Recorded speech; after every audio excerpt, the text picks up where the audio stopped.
Pilot और कप्तान घबराकर जहाज को संतुलित करने में लगातार रडर कमांड देते हैं। डेक क्रू डर से देखता है। जहाज की दाएं मुड़ने की गति बढ़ती है और वह बाईं ओर 60 डिग्री तक 1 मिनट से भी कम समय में झुक जाता है। गोल्डन रे एक वाहन वाहक था जिसे 2017 में दक्षिण कोरिया में बनाया गया था। यह 200 मीटर लंबा रोल ऑन रोल ऑफ जहाज 35 मीटर चौड़ा था।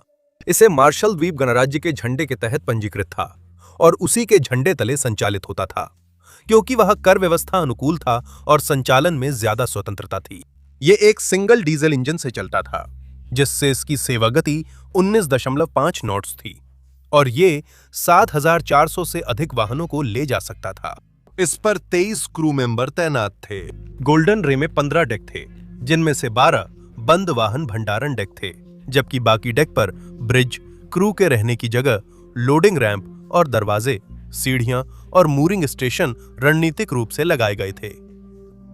27 अगस्त 2019 को गोल्डन रे फ्रीपोर्ट टेक्सास में डॉक करता है ताकि अपने वाहन कार्गो का एक हिस्सा उतार सके, नया कार्गो लोड कर सके और अपने 1/3 क्रू बदल सके। अगले दिन नए क्रू मेंबर जहाज पर अपनी ड्यूटी संभालते हैं। कैप्टन जिहाक ली 8 नए क्रू मेंबरों के साथ गोल्डन रे के नए कप्तान के रूप में कमान संभालते हैं। 30 अगस्त को गोल्डन रे फ्रीपोर्ट से निकलकर पहले ब्रंसविक जॉर्जिया, फिर जैक्सनविल फ्लोरिडा और उसके बाद बाल्टीमोर मैरीलैंड जाता है।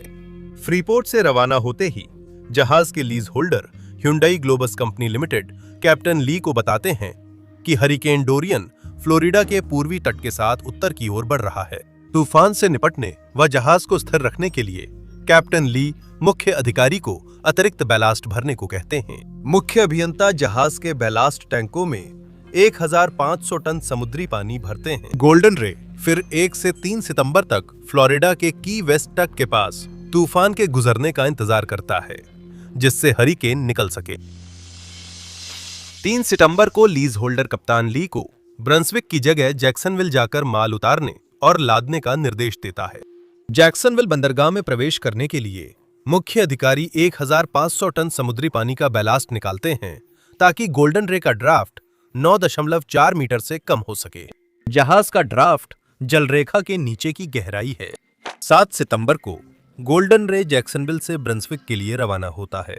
उस दोपहर वाहन वाहक ब्रंसविक बंदरगाह पहुंचता है और राज्य pilot Jonathan Tennant JT Brunswick bar pilots association से गोल्डन रे पर सवार होकर उसे बंदरगाह में लाते हैं। शाम 5:36 बजे गोल्डन रे ब्रंसविक के कर्नल्स आइलैंड टर्मिनल पर बर्थ नंबर 1 पर लगता है।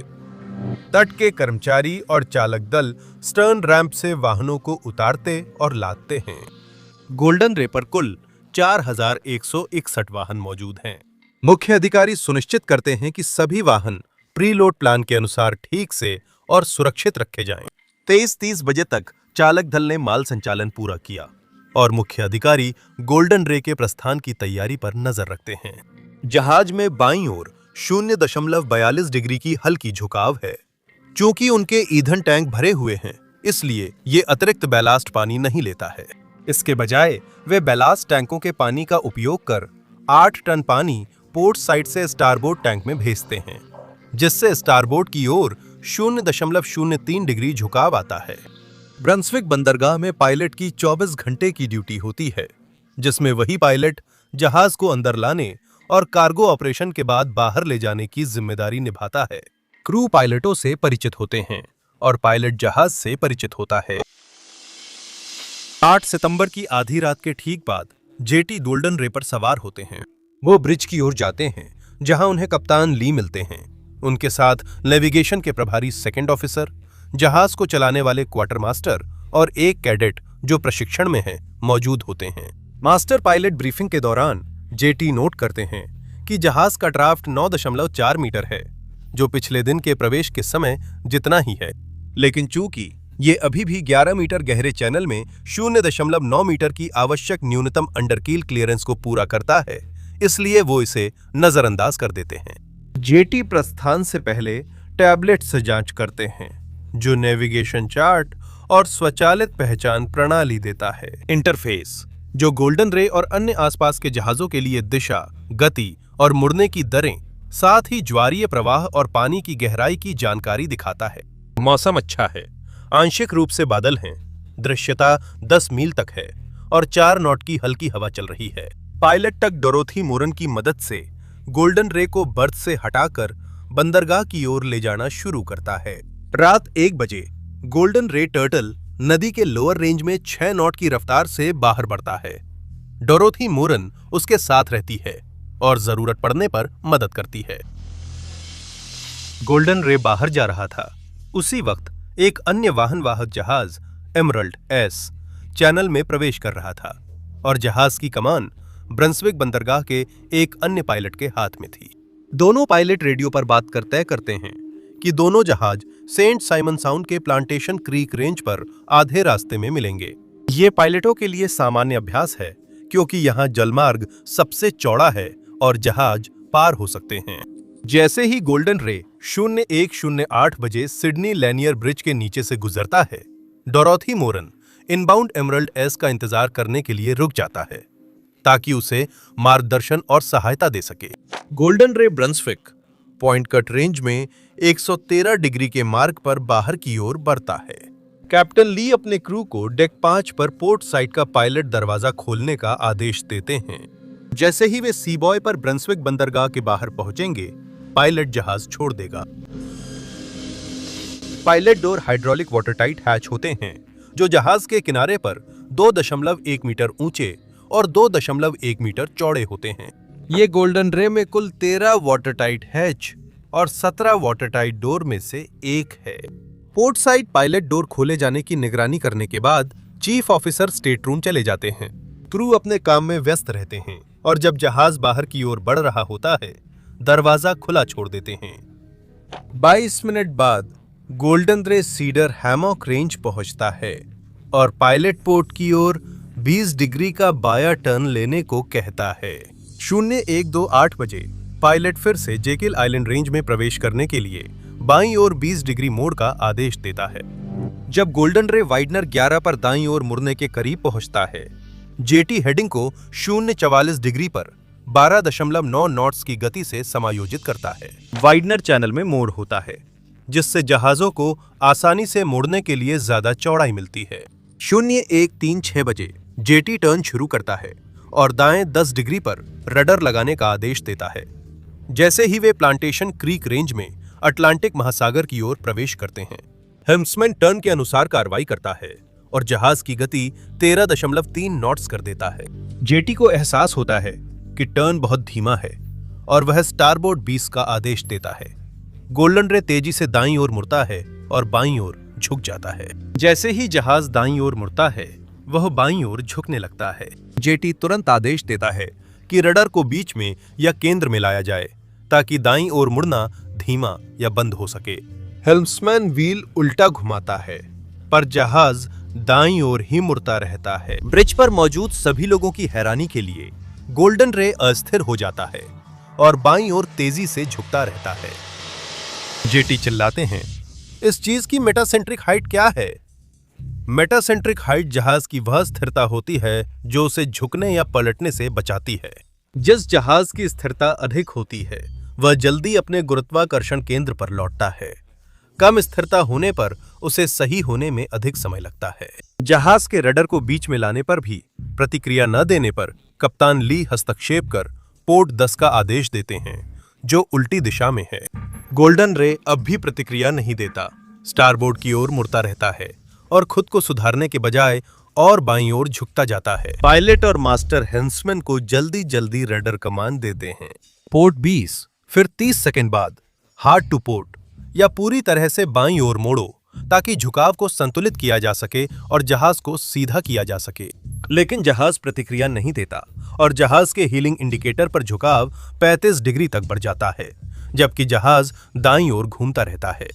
डेक 5 का खुला पोर्ट साइड पायलट डोर पानी में डूब जाता है, जिससे पानी जहाज के निचले हिस्से से सीधे डेक 5 में घुसने लगता है। पायलट आदेश देता है कि जहाज के बो थ्रस्टर और इंजन को पूरी ताकत से पीछे चलाया जाए ताकि जहाज को और अधिक झुकने से रोका जा सके। तेज झुकाव के कारण ब्रिज पर असुरक्षित चीजें पोर्ट ब्रिज की खिड़की से टकरा जाती हैं। गोल्डन रे का झुकाव 45 डिग्री तक पहुंचता है। मुख्य प्रणोदन प्रणाली और विद्युत जनरेटर बंद होते ही पूरे जहाज में अलार्म बजते हैं। 01:40 बजे गोल्डन रे रुक जाता है और चैनल के बाहर बॉय 19 के दक्षिण पूर्व में 60 डिग्री के झुकाव पर अपने पोर्ट साइड पर लेट जाता है। आपातकालीन डीजल जनरेटर चालू होकर 1 मिनट से कम में बंद हो जाता है, जिससे जहाज बिना बिजली के अंधेरे में डूब जाता है और सिर्फ अलार्म की टिमटिमाती लाइटें दिखती हैं। जहाज का ब्रिज विंग पानी से भरने लगता है। पोर्ट साइड पायलट डोर से पानी अंदर आता है और डेक 5 में पानी भरता जाता है। गोल्डन रे डूब रहा है। इंजन रूम कंपार्टमेंट में फर्स्ट और सेकंड इंजीनियर डेक 4 पर कंट्रोल रूम में हैं। थर्ड इंजीनियर और कैडेट इंजीनियर इंजन रूम में हैं, जो निचले डेक पर हैं। गोल्डन रे के पोर्ट साइड झुकते ही दोनों इंजीनियर निचले डेक से चौथे डेक और इमरजेंसी एग्जिट तक पहुंचने की कोशिश करते हैं। इंजन कंट्रोल रूम में फर्स्ट और सेकंड इंजीनियर मिडपोर्ट साइड की सीढ़ियों से इमरजेंसी एग्जिट की ओर बढ़ते हैं। सीढ़ियों में घुसते ही डेक 5 के खुले पायलट के आने जाने वाले दरवाजे से पानी तेजी से उनकी ओर बढ़ता है। पोर्ट साइड के कंपार्टमेंट्स में भरते पानी से बचने के लिए दोनों सेक्शन के इंजीनियर स्टारबोर्ड साइड चढ़ जाते हैं। ब्रिज पर कैप्टन ली घोषणा करने की कोशिश करते हैं, लेकिन आपातकालीन बिजली जाते ही उनकी बात अधूरी रह जाती है और ब्रिज अंधेरे में डूब जाता है। वो क्रू मेंबर्स से संपर्क नहीं कर पाते। उनका हैंडहेल्ड रेडियो ब्रिज की पोर्ट साइड वाली खिड़की के नीचे डेक पर गिर गया है। वो क्रू मेंबर्स को पुकारते हैं, लेकिन कोई जवाब नहीं मिलता। कोई हिलता तक नहीं। अंधेरे में डरे और सन्न रह गए हैं कि जहाज और गहराई में न फिसल जाए। क्वार्टर मास्टर स्टीयरिंग पर हैं और सेकंड ऑफिसर रडार के सामने हैंड रेलिंग पकड़े खड़े हैं। जेटी चिल्लाते हैं, पैर डेक पर टिकाए और जायरो पकड़े रहते हैं। ब्रिज पर वे भी पकड़ नहीं छोड़ सकते, नहीं तो फिसलकर बार भरे पोर्ट ब्रिज विंग में गिर सकते हैं। वो जहाज के रेडियो या अलार्म तक नहीं पहुंच सकते, लेकिन जेब में हैंडहेल्ड रेडियो से एमराल्ड एस के पायलट को खतरे की सूचना देने के लिए कॉल करते हैं। जेटी उन्हें सिडनी लैनियर ब्रिज पर इंतजार कर रही मोरन टगबोट से संपर्क करने को कहते हैं। जेटी जानते हैं कि अगर गोल्डन रे और गहरे चैनल में फिसल गया तो सभी लोग डूब जाएंगे। उन्हें टगबोट चाहिए ताकि वो जहाज को जल्दी सैंडबार पर धकेल सके। 01:54 बजे एमराल्ड एस के पायलट टगबोट से संपर्क कर 911 इमरजेंसी सर्विसेज को घटना की सूचना देते हैं। 911 Brunswick coast guard boat station से 14 मीटर की आपातकालीन प्रतिक्रिया नौका, एक coast guard helicopter, Georgia department of natural resources और ग्लिन काउंटी के फर्स्ट रिस्पॉन्डर्स और स्थानीय सैल्वेज ठेकेदार सीटो की नौकाएं भेजता है। जेटी रेडियो पर चार्ल्सटन स्थित अमेरिकी तटरक्षक बल को कॉल करते हैं। पायलट सहायता का अनुरोध करते हैं। अपनी स्थिति, स्थान और यह बताते हैं कि उनका जहाज एक बड़ा कैरियर है। जेटी कप्तान ली और क्रू से मिली अहम जानकारी पहुंचाते हैं। पायलटों सहित कुल 24 लोग बोट पर है। कोई मौत नहीं, 2 गंभीर घायल है, 4 लोग इंजन रूम में फंसे हैं। कुछ देर बाद पोर्ट से पायलट बोट्स और मोरन टोइंग की 2 टग बोट्स पहुंचती हैं। जेटी उन्हें रेडियो के जरिए निर्देश देता है कि वे गोल्डन रे को किनारे की ओर धकेलें, ताकि वो चैनल में फिसलकर गहरे पानी में न डूब जाएं। वह उन्हें निर्देश देता है कि वे जहाज के ट्रांस या स्टर्न पर धक्का दें, न कि स्टारबोर्ड या कील पर, जिससे जहाज पलट सकता है। टगबोट कप्तान हिचकिचाते हैं क्योंकि आपातकाल में हस्तक्षेप के लिए कोस्ट गार्ड की अनुमति चाहिए होती है। जेटी रेडियो बंद कर देता है। ये जहाज संकट में है और आप एक टगबोट मास्टर हैं, आपको मदद करनी चाहिए। मुझे सैंड बार तक धक्का दें। लेकिन दोनों कप्तान कानूनी परिणामों के कारण मना कर देते हैं। तो जेटी सीधे कोस्ट गार्ड को कॉल करता है। उनसे तुरंत टगबोट कप्तानों को अनुमति देने के लिए कहता है। टगबोट्स को कोस्ट गार्ड से अनुमति मिलती है और वे गोल्डन रे को सैंडबार पर धकेलना शुरू करते हैं, जबकि पायलट बोट्स प्रगति आकलन कर जेटी को रिपोर्ट करती हैं। टगबोट्स तब तक धक्का देते रहते हैं जब तक गोल्डन रे स्थिर नहीं हो जाता और मजबूती से सैंडबार पर नहीं आ जाता। अंधेरे इंजन रूम में इंजीनियर असहज हैं क्योंकि ऊपरी स्टारबोर्ड साइड पर बहुत गर्मी है। वहीं वे बचाव का इंतजार कर रहे हैं। इंजन से निकलने वाली गर्म हवा इंजन रूम के ऊपरी हिस्से तक उठ रही है और उसकी गर्मी जहाज के पूरे स्टारबोर्ड हिस्से में फैल रही है। दोनों इंजीनियर समूहों के बीच ब्लास्ट प्रूफ कांच की घेराबंदी है। बीच में एक दरवाजा दोनों कमरों को जोड़ता है। पानी बीच वाले दरवाजे तक पहुंच गया है, लेकिन अभी उसे पूरी तरह से ढका नहीं है। वे टॉर्च से बीच तक पहुंचते हैं और खुद को ठंडा करने तेल वाले पानी में कूद जाते हैं। दूसरे इंजीनियर की मुलाकात तीसरे इंजीनियर और कैडेट से बीच के बिंदु पर होती है। तीनों आदमी पानी में हैं। पहले इंजीनियर ने वहीं रहने का फैसला किया।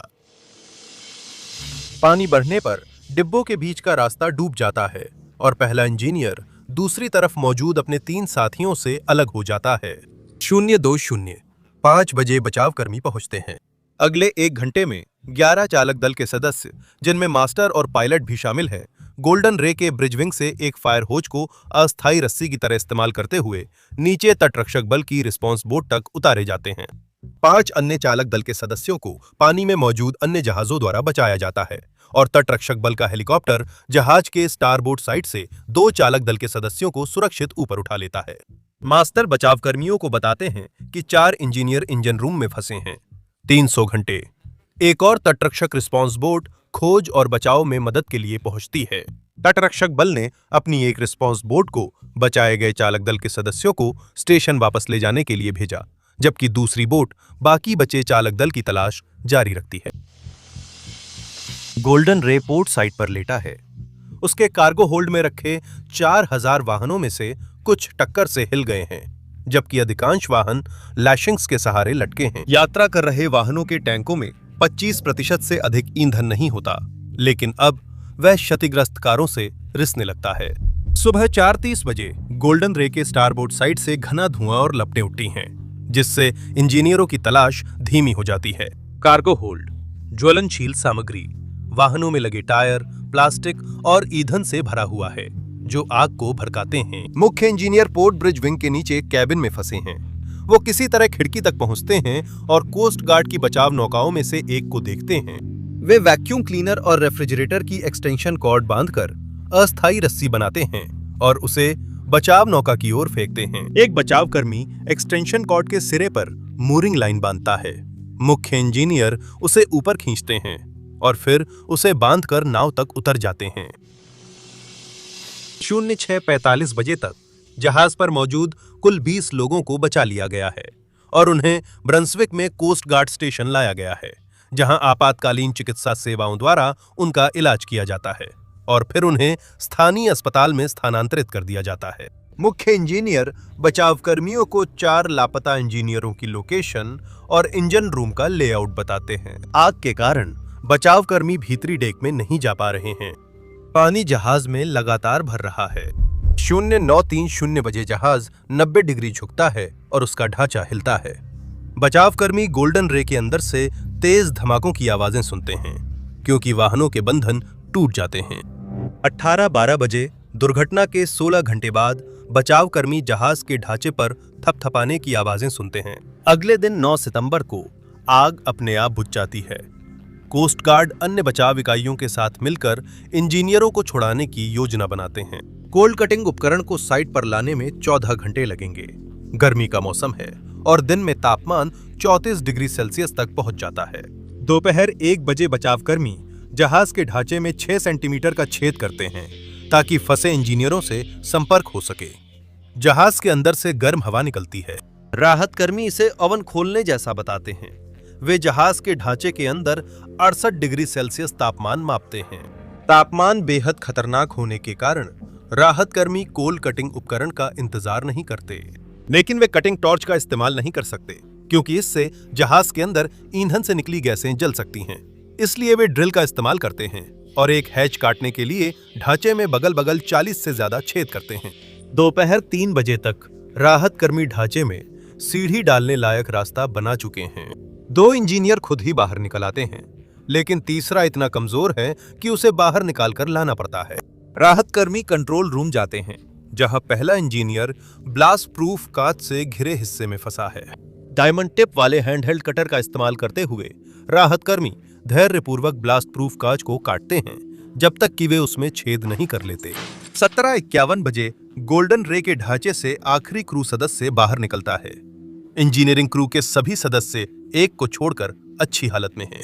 शाम 6 बजे वाहन डेक्स पर दूसरी आग लगने की सूचना मिलती है। लेकिन वह आग उसी रात खुद ही बुझ जाती है। गोल्डन रे को आग, जल भराव और खारे पानी से होने वाले क्षरण से भारी नुकसान हुआ और इसे पूर्ण क्षति माना गया, जिसकी अनुमानित कीमत $62.5 मिलियन है। माहन कार्गो का नुकसान अनुमानित $142 मिलियन था। एनटीएसबी जांच में निष्कर्ष निकला कि गोल्डन रे की दुर्घटना मुख्य अधिकारी की गलती से हुई, जब उन्होंने स्थिरता गणना कार्यक्रम में गलत बैलास्ट मान दर्ज किए। दुर्घटना में योगदान देने वाला जहाज संचालक जी मरीन सर्विस था, जिनकी सुरक्षा प्रबंधन प्रणाली में स्थिरता गणना सत्यापन की प्रभावी प्रक्रिया नहीं थी। चालक दल ने वाटर टाइट दरवाजों की आगमन प्रस्थान चेकलिस्ट पूरी नहीं की थी। दुर्घटना के समय पोर्ट साइड पायलट दरवाजा, साथ ही पोर्ट साइड डेक 5 की पिछली और मध्य सीढ़ियों के वाटर टाइट दरवाजे खुले थे और ये दरवाजे जहाज के कर्नल्स आइलैंड टर्मिनल से रवाना होने से पहले से ही खुले थे।